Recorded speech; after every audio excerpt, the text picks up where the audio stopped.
दोस्तों, किसी भी बड़े सपने की शुरुआत एक ही जगह से होती है, खुद पर भरोसा करने से। लेकिन सच यह है कि हम में से ज्यादातर लोग अपनी क्षमता को कभी पहचान ही नहीं पाते। डर, शक और बार बार की असफलताएं हमारे मन में एक अदृश्य दीवार खड़ी कर देती हैं और फिर हम खुद ही खुद को रोकने लगते हैं। बिलीव इन योरसेल्फ में डॉक्टर जोसेफ मर्फी यही सिखाते हैं। आपका अवचेतन मन वही सच बना देता है जिस पर आप विश्वास करते हैं।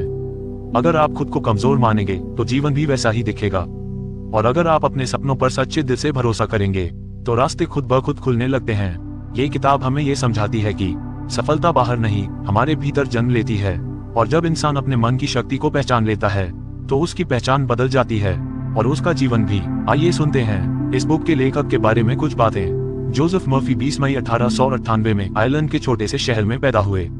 अपने लेट टीन्स में वो अमेरिका जेब में सिर्फ $5 लेकर आए थे। अलग अलग जॉब्स करने के साथ साथ उन्होंने फार्मेसी पढ़ने के लिए एक स्कूल में एनरोल किया। अपने अच्छे दिमाग और सीखने की चाह के साथ उन्होंने क्वालिफिकेशन एग्जाम को पास किया और एक फार्मासिस्ट बन गए।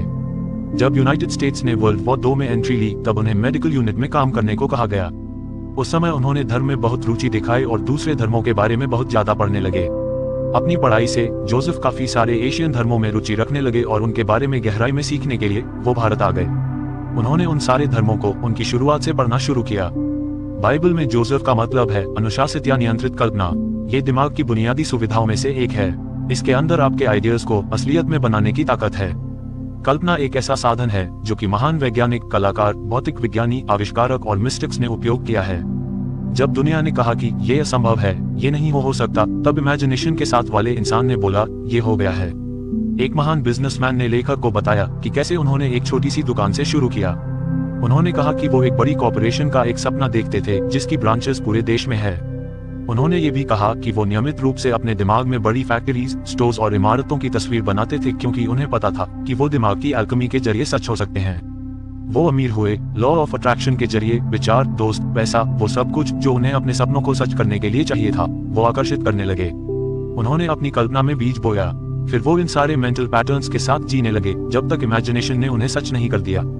एक चीज जो लेखक को अच्छी लगी जो इस बिजनेसमैन ने कही थी, अपने आप को सक्सेसफुल इमेजिन करना फेलियर को इमेजिन करने जितना आसान है, लेकिन कहीं ज्यादा इंटरेस्टिंग है।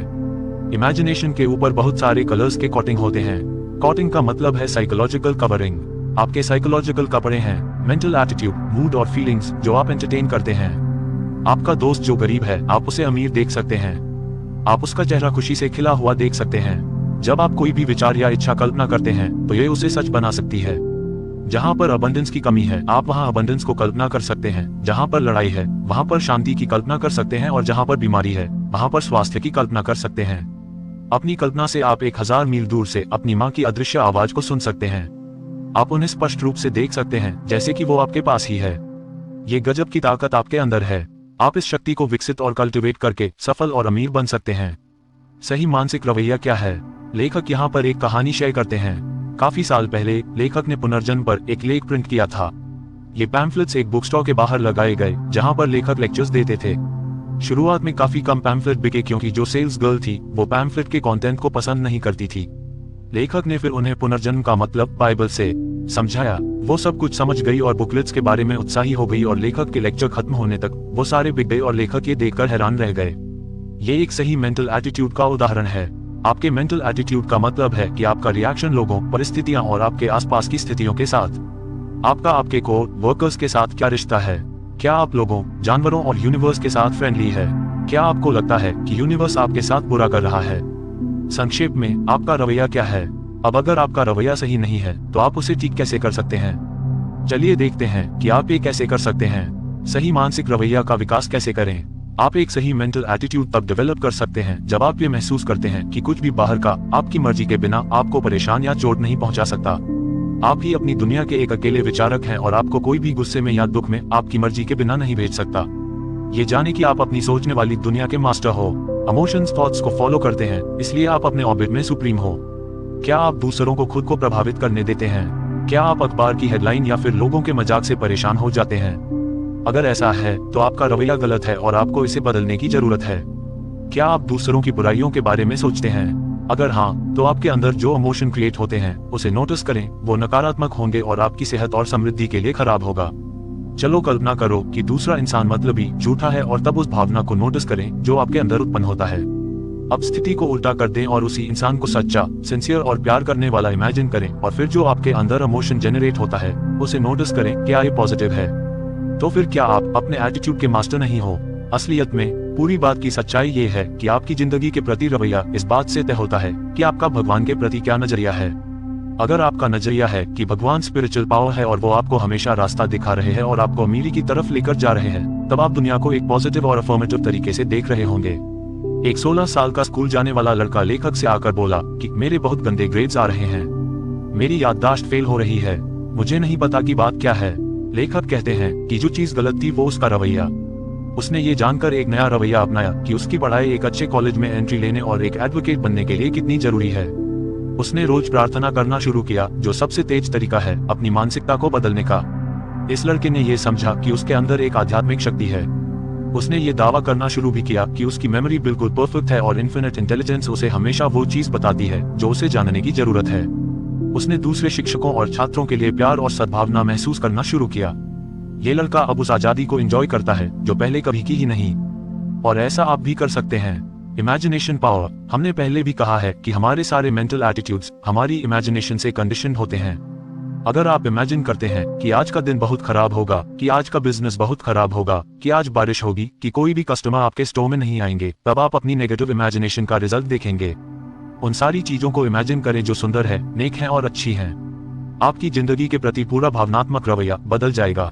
आप जिंदगी के बारे में क्या कल्पना करते हैं? क्या आपकी जिंदगी खुशी से भरी होगी या फिर पूरी जिंदगी परेशानियों से घिरी होगी? ये सच में इंसान के कल्पना करने वाले दिमाग से ही है जिनसे सारे धर्म जन्मे। इमेजिनेशन से ही टीवी, रेडियो, सुपर जेट और सारे आधुनिक आविष्कार इस दुनिया में आए हैं। आपकी कल्पना इन्फिनिटी का एक खजाना है जिससे सारे चुनिंदा गाने, कला, कविता और आविष्कार निकलते हैं। एक बिजनेसमैन जिसका बिजनेस आगे बढ़ रहा है, लेकिन अगर वो नेगेटिविटी में फंसा रहता है तो यह इमेजिनेशन के गलत इस्तेमाल का उदाहरण है। वो ऑफिस से घर आता है, अपने दिमाग में विफलता की एक मोशन पिक्चर बनाता है, अपने बैंक अकाउंट को खाली देखता है, अपने घर और बिजनेस को बदलते हुए देखता है। अगर वो हमेशा इस पिक्चर में घुसता रहा तो वो पक्का फेलियर को अपने पास ला रहा है। उसके पास सफलता और असफलता की चॉइस है, लेकिन उसने असफलता को चुना।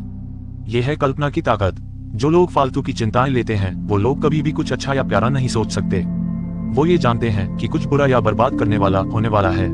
वो आपको एक भी कारण नहीं दे सकते कि क्यों कुछ अच्छा होना चाहिए, लेकिन वो उन खतरनाक कारणों के साथ तैयार रहते हैं कि क्यों कुछ बुरा होना चाहिए। अब आप पूछ सकते हैं कि ऐसा क्यों है? लोगों की नकारात्मक सोच। इसका कारण सरल है, ये लोग आदतन नकारात्मक होते हैं, यानी कि उनकी काफी ज्यादा सोच नकारात्मक और विनाशकारी प्रकृति की होती है।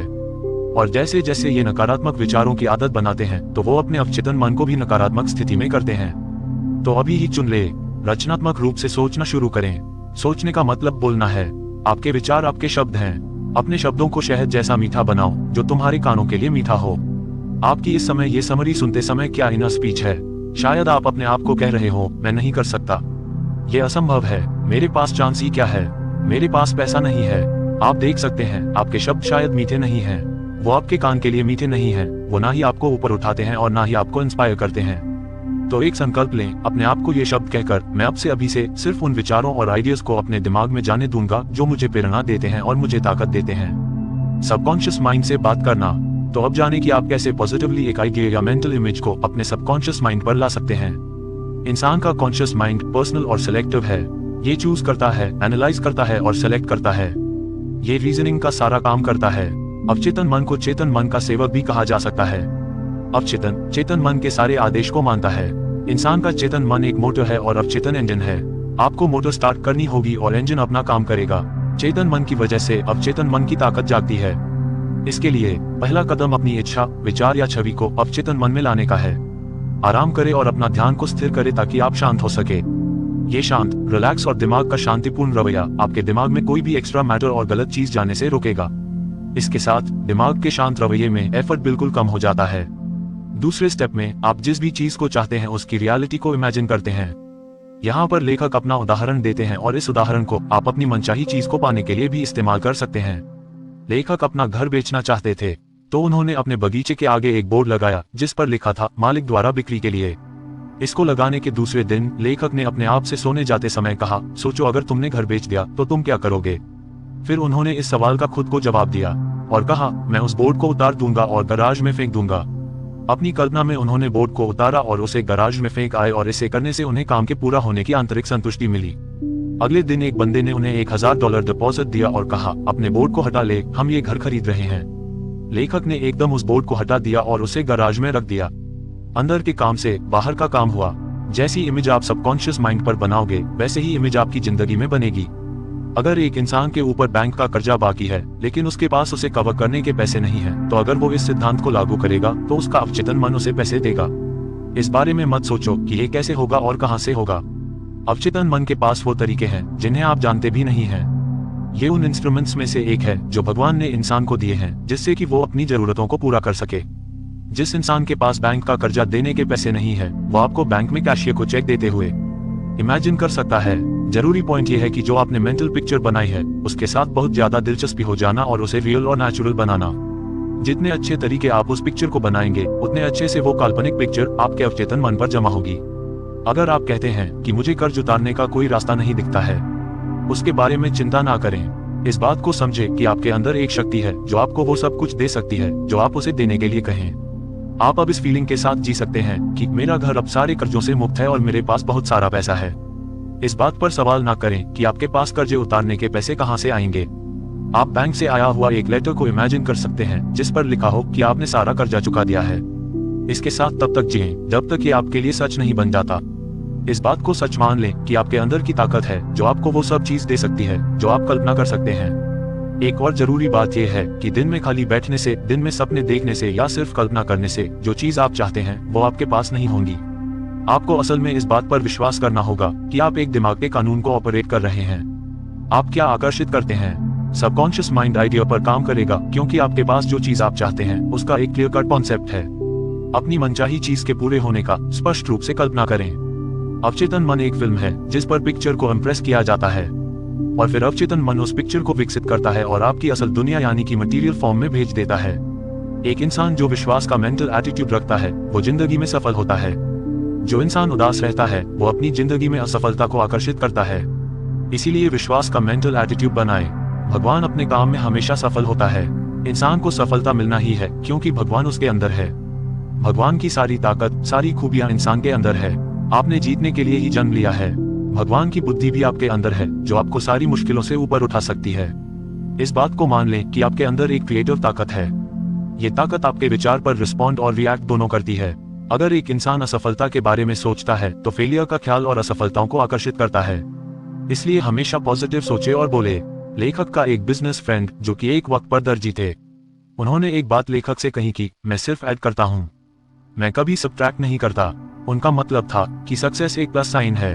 अपनी ग्रोथ, वेल्थ, पावर और ज्ञान में ऐड करें। आप अपनी जिंदगी में ऐड करते हैं उन सारी चीजों को इमेजिन करके जो सच्ची और प्यारी है। अपने आप को सक्सेसफुल इमेजिन करें और इस बात को दिल से महसूस करें। आपको सफल बनना ही है। आप कभी भी बाहरी शर्तों के गुलाम नहीं है, आप उनके मास्टर है। निष्कर्ष दोस्तों, बिलीव इन योरसेल्फ का मूल संदेश एक ही बात पर टिकता है। आप वही बनते हैं जिस पर आप गहराई से विश्वास करते हैं। डॉक्टर मफी बताते हैं कि हमारा अवचेतन मन हमारी सोच, आदतों और किस्मत को चुपचाप नियंत्रित करता है।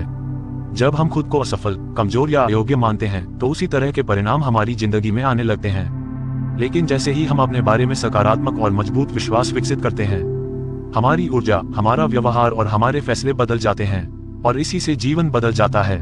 किताब का अंतिम संदेश साफ है, खुद पर विश्वास कोई जादू नहीं, यह एक मानसिक अनुशासन है।